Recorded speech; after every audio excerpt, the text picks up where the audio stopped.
Hey everyone, and welcome back to Two Dads, One Controller, the podcast where dad jokes meet superhero deep dives. Today I'm flying with Perry, as always, to break down Iron Man 2 as we continue our MCU series, giving you all the behind-the-scenes facts, things about the movie, the actors, and everything you want to know. We'll be curious about your opinions too as we get into this episode. This is the movie that gave us more tech, more Tony, and more Bird. Let's see how it all shakes down in today's episode. Let's get into it. Two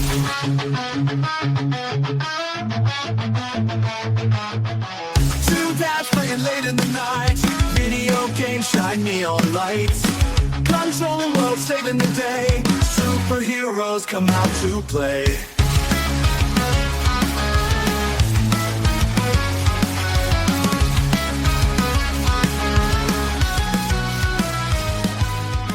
So Iron Man 2 didn't do as well as the first one, if we're talking financially, but also if you kind of look at this movie, it had a lot working against it, right? Because as we're coming off of Iron Man, which was so successful, the sequel, Iron Man 2, was announced right after the first one came out, and they had less than 2 years to get all this done. And on top of that, they were juggling all these different things. They had new writer on board. They brought some from the first movie, but also brought a writer from the movie Tropic Thunder that Robert Downey was close with, that he recommended be brought on board. And then on top of that, they're doing all this world building and focus on the greater universe, where Iron Man was the proof of concept. 2 is to kick the can down the road as far as let's build this thing out, because they're making Iron Man 2, Thor, and Captain America now all at the same time.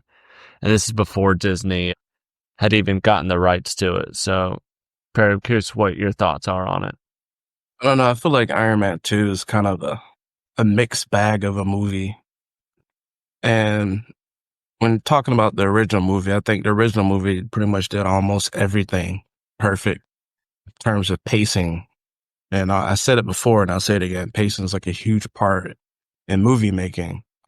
Iron Man 2 was, I'm not going to say a failure, but it was in terms of people's opinions, you won't hear anyone say it's horrible or a bad movie, but you won't hear anybody say it's a fantastic movie. And mostly you'll hear it was good or it was an okay movie.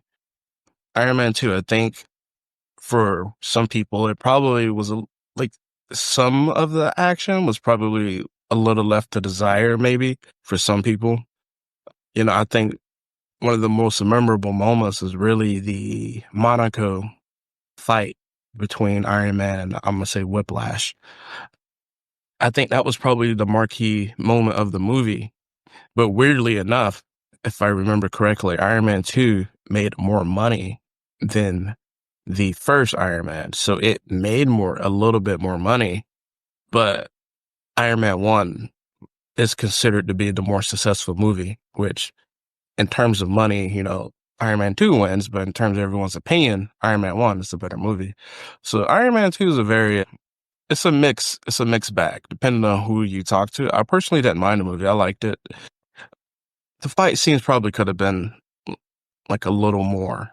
They could have probably added something else in, but honestly, back then movies weren't as long as they are now, so it wasn't like they were trying to make a 2-hour and 30-minute movie. But nowadays, damn near every movie's 2 hours and 30 minutes, it seems like. So different times.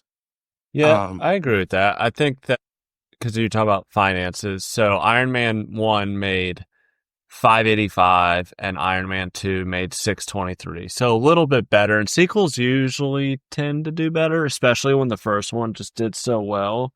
But I agree. It was kind of a convoluted story. They introduced multiple villains. They brought in Justin Hammer, who was played by Sam Rockwell, who I think did a great job with that character. But then he had Mickey Rourke coming off of The Wrestler 2008, which got him an Oscar nom, into this role, and he went full method. He went to a Russian prison to do research on being a prisoner.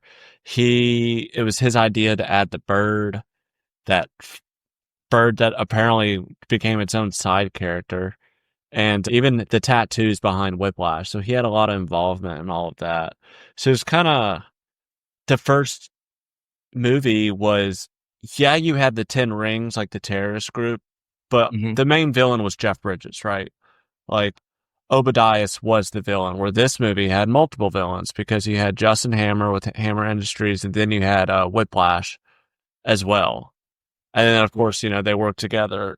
And then, so you're balancing those and then trying to introduce this new universe by bringing in Sam Jackson, which, funny enough, a quote from Jon Favreau talking about that is he saw Nick Fury as like the Gandalf for the MCU, as the one that you go to for advice, that does kind of the world building and the explaining. Because there's a scene in the movie where he's sitting with Tony Stark at the donut parlor, right? Hmm. And he's kind of thinking or going over kind of all the issues Tony's going through with like the poison in his body. And Sam's like, I got bigger, issues in the Southwest region. And he's talking about New Mexico with Thor's hammer, which like alludes to the next movie, which is the end of credit scene of this movie. Yeah. So it's just a lot of hats in this movie. And I think they kind of maybe got overwhelmed by it all. And the tight production schedule, I think, hurt them a lot too. Yeah. I always think, like, me personally, I never like it when movies try to have multiple, like, main villains. Like, if you're gonna have, like, one big bad villain and then maybe, like, one small villain, like, kind of like an introduction villain to kind of get the ball rolling for the character, maybe. But I never really liked the idea of having multiple villains. Even, for example, like, I'm not trying to talk about other movies, but the No Way Home movie, like, I felt like it was too many villains. Like, it was a cool idea and I liked it, but, like, when you think of some of these villains, it's like they deserve more screen time. They deserve to be more fleshed out, not just as, because most of them have their own ideas and reasons for why they're doing it, and a lot of the times movies make it the people come off as like, I'm just here to destroy everything just for the sake of destroying everything. Like, you just got like this cliche villain who's just a lunatic. A lot of times it's not usually like that. It's usually like a revenge story or whatnot. But that's one thing I always try to steer clear of, is having multiple villains, because I think if we had more time, I think Justin Hammer would have really, like, I'm not saying he was a bad character, 'cause I think he was pretty good for what he got, but I think it would have been a little more, it would have been a little more fun to have him being like the sole person that we're paying attention to, because at times Whiplash felt kind of like an afterthought. And, the reason why Whiplash is there is because, his dad. So I feel like it could be a little fleshed out, in my opinion.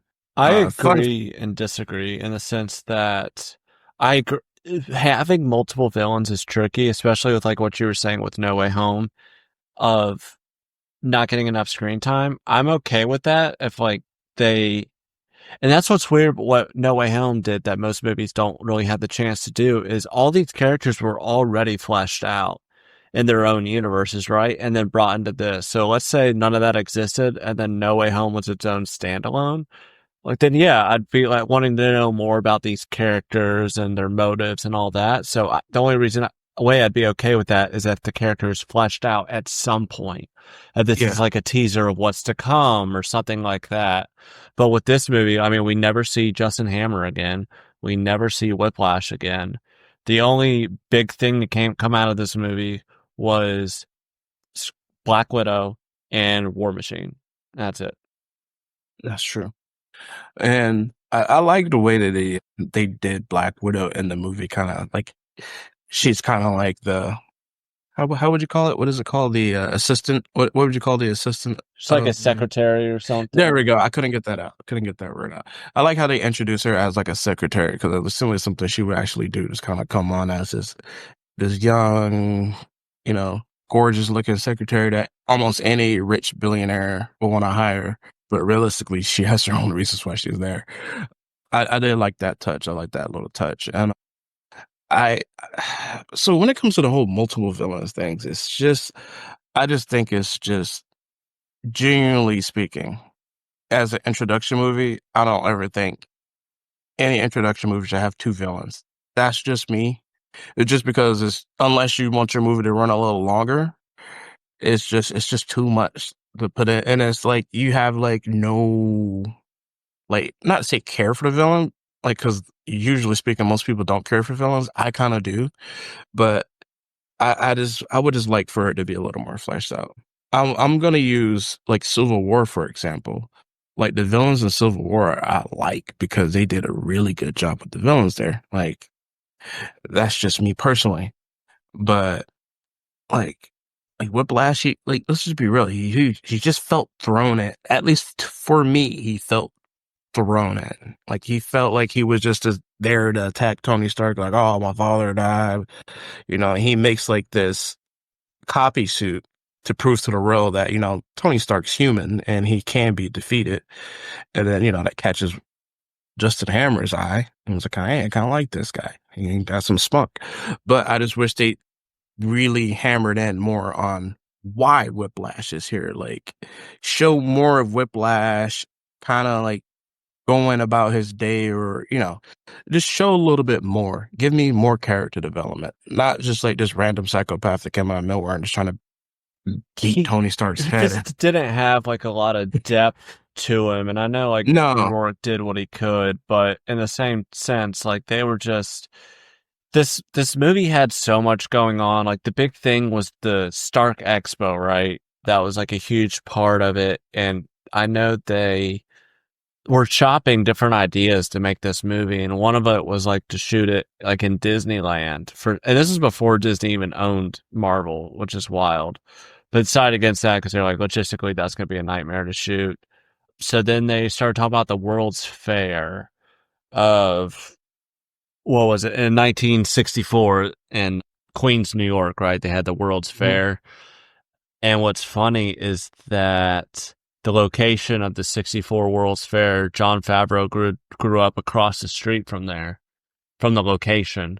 So he was like well versed in it to where him and Feige were like, oh, this is, it can't be a coincidence. Let's run with that. So that's where like the Stark Expo came out of, was this idea of a World's Fair, and then also gave Justin Hammer like a stage to be like, hey, this is my company compared to your company. Like a setting to display his like creations, in the sense that the automaton like robots that they had and all, it set the stage, I guess, is a good way to put it. Yeah. And thinking about legacy and all that, because his dad was a big part of the movie, and then he designed the whole, which I think is ridiculous, kind of plot or story, kind of like to design the whole campus around like a potential new element that Howard Stark's present wasn't able to make, but maybe Tony in the future can make. What a far like it was a strong reach. Yeah, that was aggressive. It was a really strong reach. And some things like that are sometimes a little too hard to ignore, because it's kind of like, all right, I get he's a genius, but dude, he ain't no like mind, like you see in the future type stuff. That's a Raven type stuff. Like, oh yeah, like, so it was a really, really, really strong reach. Wasn't the most egregious ones I've seen, but it was a pretty good one. It was a good reach. One thing I did like, though, about the movie, in terms, because it seems like I'm crapping on the movie, which I like the movie a lot. Like, I like it.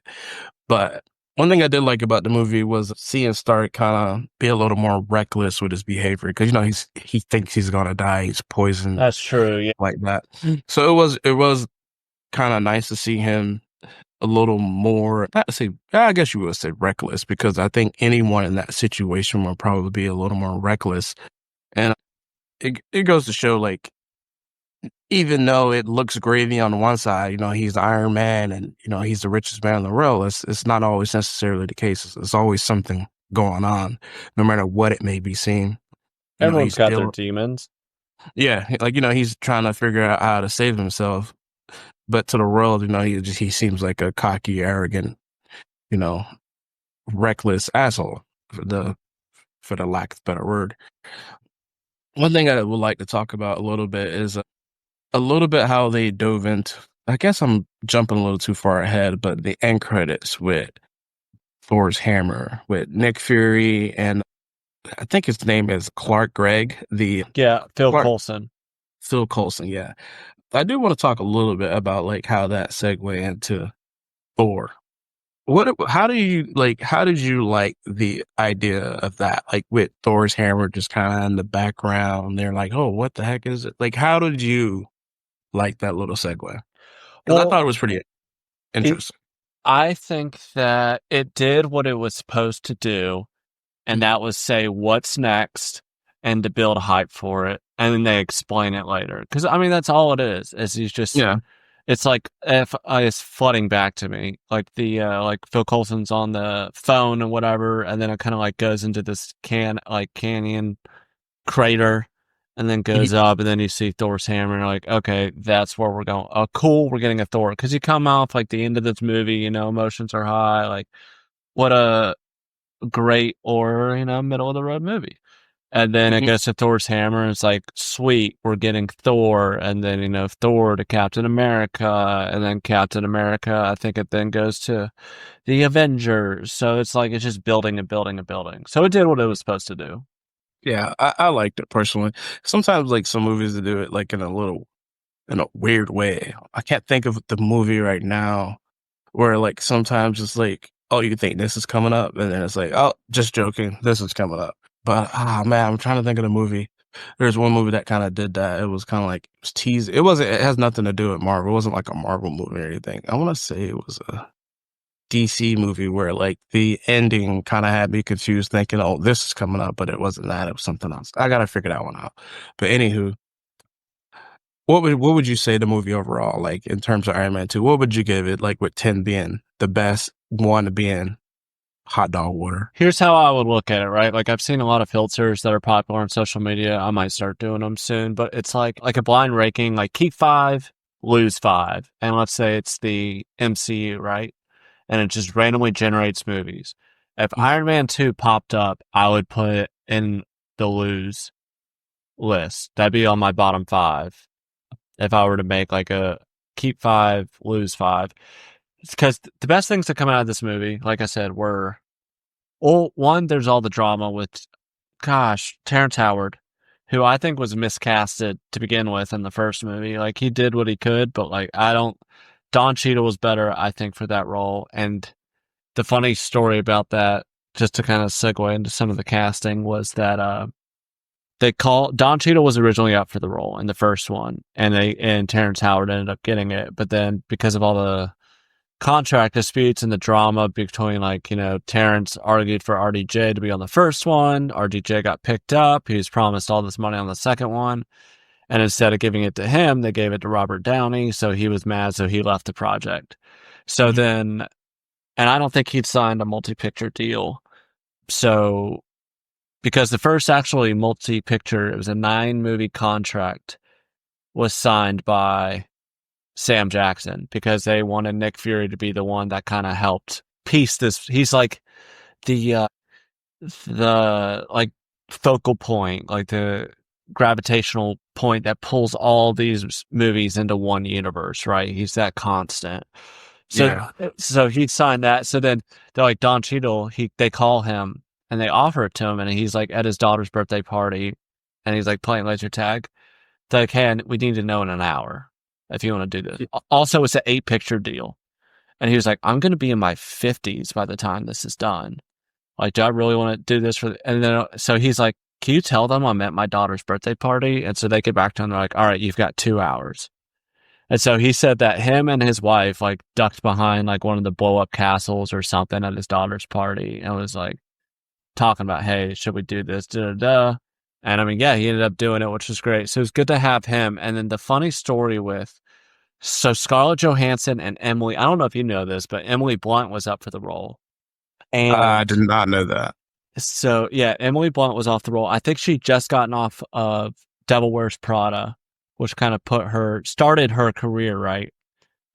Or jump started it. So it's between her and Scarlett. And Scarlett's like 24 at this time. And she's a blonde, and she's getting off like her 2000s, movies, and she had a hectic schedule because she was still a rising star at the time. So they're like, you know what? we're going to go with Emily Blunt. So Emily Blunt was offered the role and wanted the role, but she had contract obligations to a different movie that did not allow her to make this movie. So she had to pass. And that movie was Gulliver's Travels with Jack Black. Oh God. Oh, yeah. Imagine missing out on this because you had to star in Gulliver's Travels. Yeah. So they go back to Scarlett, which she already heard she lost the role. So, like, she says this was like a rebellious thing because she was 24 and she took it pretty hard that she didn't get the role. She dyed her hair red. She was blonde. She was like, I want to change. She was starting to get typecasted as like this blonde character. She's like, I'm going red.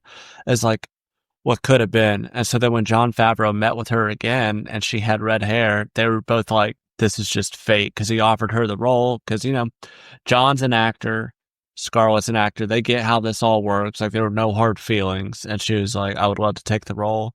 Took it, did great with it. And so that's where I think those are the two good things to come out of that movie. So to answer your question, that was long-winded and lots of tangents. No, you're fine. There were some weird casting in this movie. Like Elon Musk is Elon Musk, like the most Elon Musk thing ever. Before like, Elon was really Elon, though, that was very like I didn't know Yeah. that was him until years later when it was brought up. Yeah, that's like a little fun tidbit for people. If you go back and watch it, you're going to see Elon Musk as Elon Musk. One of my all-time crushes is in this cast in this movie too, and that's Olivia Munn. Was she? Yeah, Olivia Munn was also in the movie. She was like, I'll say she was like Chess Roberts or something like that. You ever watch X Games growing up? No, I didn't. It's like X Games. Oh, okay, that's where I've seen Olivia Munn first. It was like she was doing like the little like video game talk shows and stuff. And I think that's where she kind of blew up. But yeah, I thought it was kind of funny that she was also cast in this movie as well. There's a couple castings in here I thought was just kind of like, I don't know, just kind of thrown in there. Like you had like Ayana, was like Ayana Mozankova. She's like Rebecca. Then there's also Helena Matson, who's also Rebecca. Two different Rebeccas and the same. Like, weird stuff. But anywho, back to Iron Man 2. One thing about Iron Man 2 that I think most people will say was the ending fight was a little. It was like something missing. I think like showing like me personally, War Machine freaking kills it. Like just purely because it's just ammo, just shooting up the place. I love War Machine. But I just felt like there was that little something missing in the final fight. And I could never put my hand on it. I don't know what it is. Maybe it was just a little too short or I don't know. It was something about the last fight for me. It was just like, I don't know, like the first Iron Man, he's fighting, essentially his coworker. And it was a really cool fight because throughout the time of the movie you see Robert Downey Jr. coming up with all of these solutions, and then he takes them all the way up to the upper atmosphere. It's like, hey, do you solve the icing problem? And the guy's like, wait, what? And then that's like one of the things that he uses to beat him. But this movie, it was kind of like like a last ditch team effort because they're both kind of getting held down by his whiplashes, electrocute them, and then kaboom. But to your point, now that you mention it, the icing problem was something he discovered in the middle of the movie and then used it to his advantage in the end. You could say the same thing about how they beat Whiplash because they discovered it when they were fighting each other at Tony's house during that party, Rhodes and Stark, and then they used it again to beat the villain at the end. Yeah. It just I don't know, it didn't resonate with me too much. Like I kind of wanted to see something a little more of like just seeing them just I don't know, get dirty and stuff. Kind of like I kind of wanted to see something like a Doc Ock versus Spider-Man fight in Spider-Man 2. Just like something gritty, then just beating them down, and I don't know. That's what I wanted to see. But I'm only one man, so because like Tony never had like Ivan had more against Tony than Tony had against Ivan, and they gave this whole backstory for him, and it was just Well, let's think of the motivation for the movie, right? So let's go back and let's talk and kind of break it down. Starting with the Senate hearing, because you have introduction of Rhodes, right? And Don Cheadle improvised the line of like, "Yeah, it's me. I'm here now. Let's just move on. Like, let's just do this." Yeah. Kind of and saying like, "Yeah, I know. I'm not Terrence Howard. Let's just pretend that never happened and let's move forward." But then it kind of shows the eccentric billionaire side of Tony, like kind of hijacking TVs, like, "Oh, hey, Justin, is that you?" Like showing all the other countries. And it's Yeah. just funny how he just craps on Justin Hammer because he's like, you know what, showing all these things like other country, probably 10 years behind Iron Man, like my Iron Man suit. And he's like, in Hammer Industries, 30. Like just crack it on him. He's like, "Oh, by the way, that pilot is okay." Because if you remember, it's like him saying like, lift the leg. And he's like, and then turn. And the thing does like a 180 Hmm. and just probably breaks that pilot's back.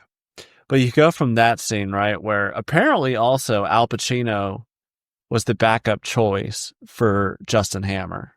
That would have been weird. I'd have been. I'd have been. I'm not gonna say out of place, but man. Or sorry, Sam Rockwell was the backup because Al Pacino couldn't commit. Okay. So it all works out. I can't picture anyone because he has this like fun energy about him. But then you go from there and then you go to the Monaco Grand Prix. So the whole basis of the movie is the world's catching up to Tony, or like the fear is that now everyone's going to have a suit of armor and they want to control Iron Man.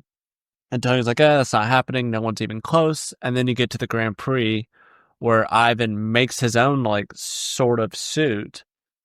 And then you get one of the coolest suit up scenes, which is the suitcase.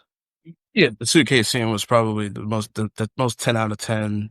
One of the best suit up animations, honestly, in my humble opinion. I think it's probably one of the best suit up animations of just Iron Man.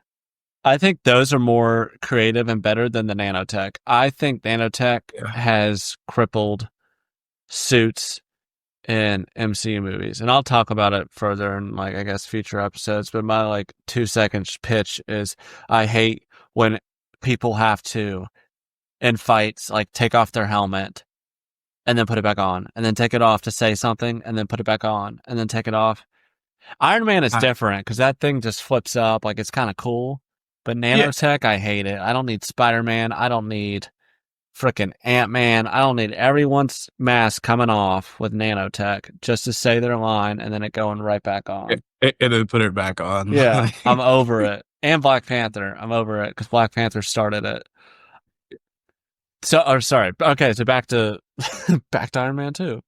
So the Grand Prix fight, I thought that was cool. I thought the use of the whips was cool. I think one of the coolest things in the movie is the whips like firing up, and then his top of his like prisoner or like his coverall just burns off, and you just see these just ash and just burnt layers just drop into the ground. I thought that was really cool. I think the design for Whiplash was cool in that scene.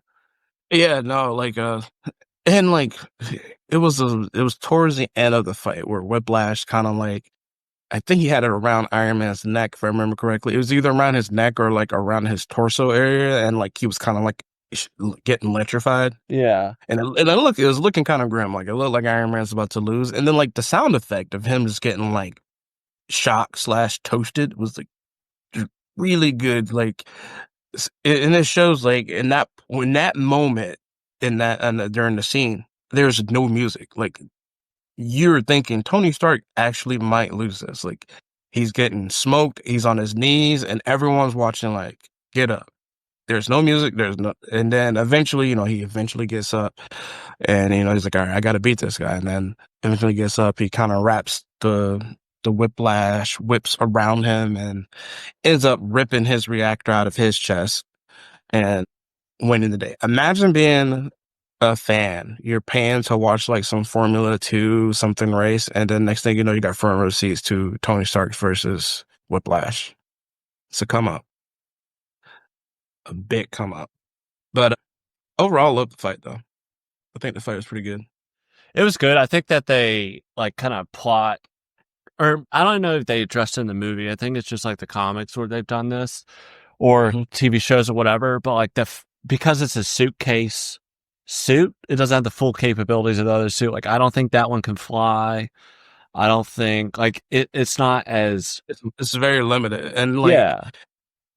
so me looking at it, because it's just a suitcase. I just instantly already knew. Like I don't know. I just kind of had a feeling like, all right, this is gonna be a Nerf suit.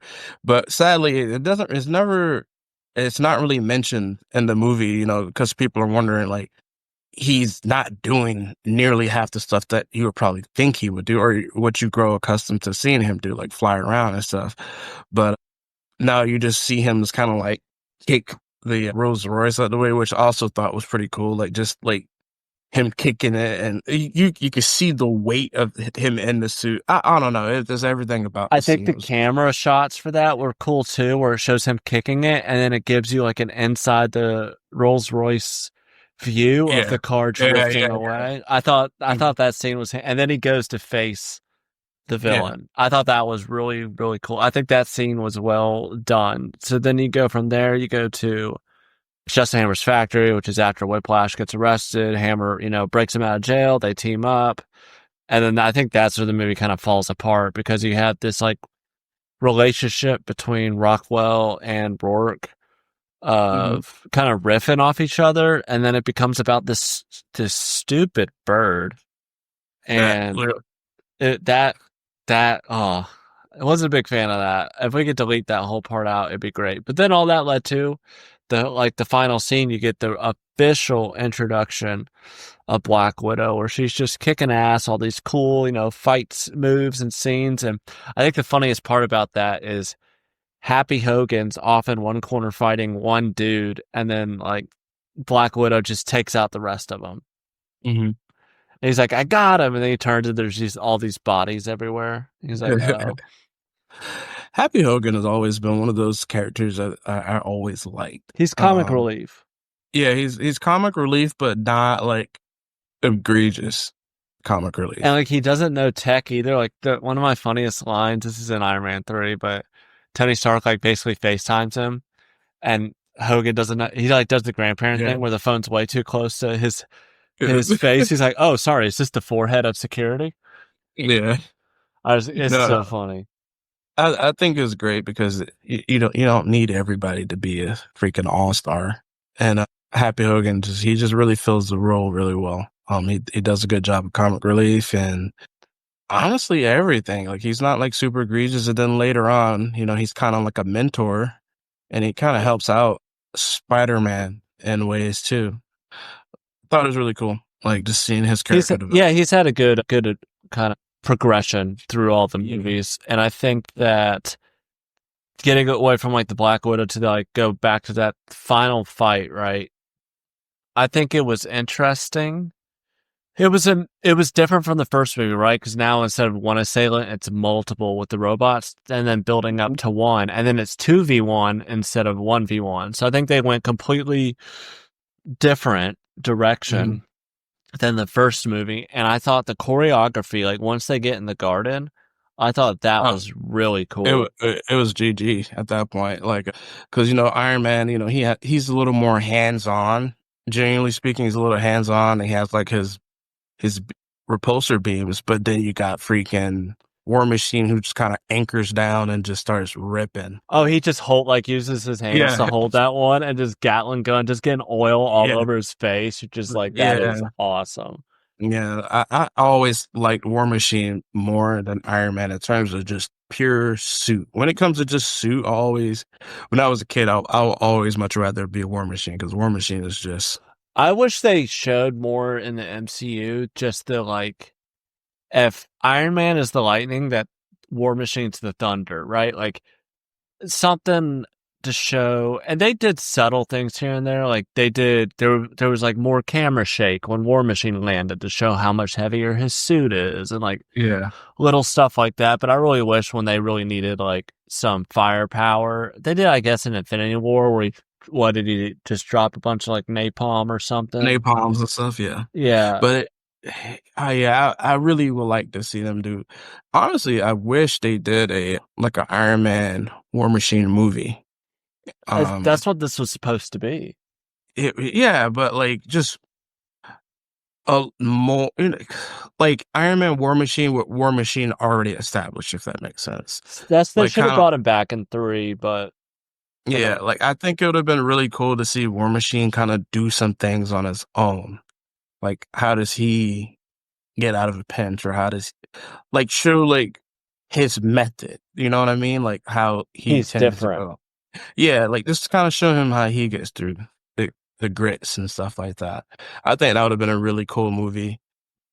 Like honestly, like a filler movie, like kind of like the Calm Before the Storm type movie would have been like a good movie Like a to lead up. have.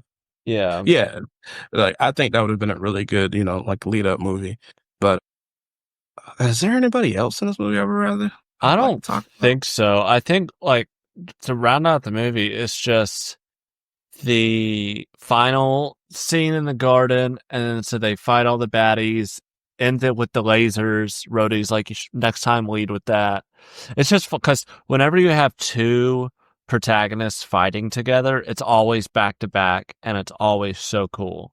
Yeah, Like, just the choreography, it's like a dance between the two of them. Like, it's all, I thought that was really kind of highlighted how cool yeah, Iron Man and suits like are. I freaking and what is it? People that don't know, I think back to back scenes are some of the best scenes in my opinion. Like it's iconic. It's just because it could be done wrong. Talk to Star Wars Last Jedi. Like their back to back scene was not great, but Iron Man 2 they did it really well. And like it wasn't like just purely back to back too, because you see times Iron Man go punch someone, do this, then he'll come back, and it's perfect. Like that part, 10 out of 10. Just whenever they fought Whiplash, it just seemed kind of. I did thought it was kind of funny. The little like he pull out like the torpedo, like the miniature torpedo. You're thinking like, all right, he's about to do something. Oh, I Shoot. forgot all about Yeah, that. yeah, Then he's like, yeah, hammer tech? He's like, yeah. yeah. Hammer attack. I thought that was kind of funny. I think so. Overall, I think Iron Man 2 is definitely messy. It's trying to balance world building with multiple villains and Tony's, personal arc. But it was a fun ride. It's a fun movie. I think RDJ's charisma holds it all together, and the movie expands the universe in a big way. And I mean, plus you can't really deny it. Sometimes you need more Bird. And I think this wasn't the movie that needed more Bird. Yeah, honestly, I don't know what that was all about. I might actually have to do like a deep dive and figure out, is there something I'm missing with this stinking bird? But anywho, yeah, I think that pretty much wraps it for me. 100%. I think that kind of concludes our deep dive into Iron Man 2. So to put a bow on it, if you've enjoyed this episode, hit that follow button, leave a review, and here's a question for your thoughts. Suitcase armor or nanotech? Which one's cooler? Send us your thoughts, comment, like, subscribe, follow, all of the above. So until next time, keep your arc reactors charged and your dad jokes ready.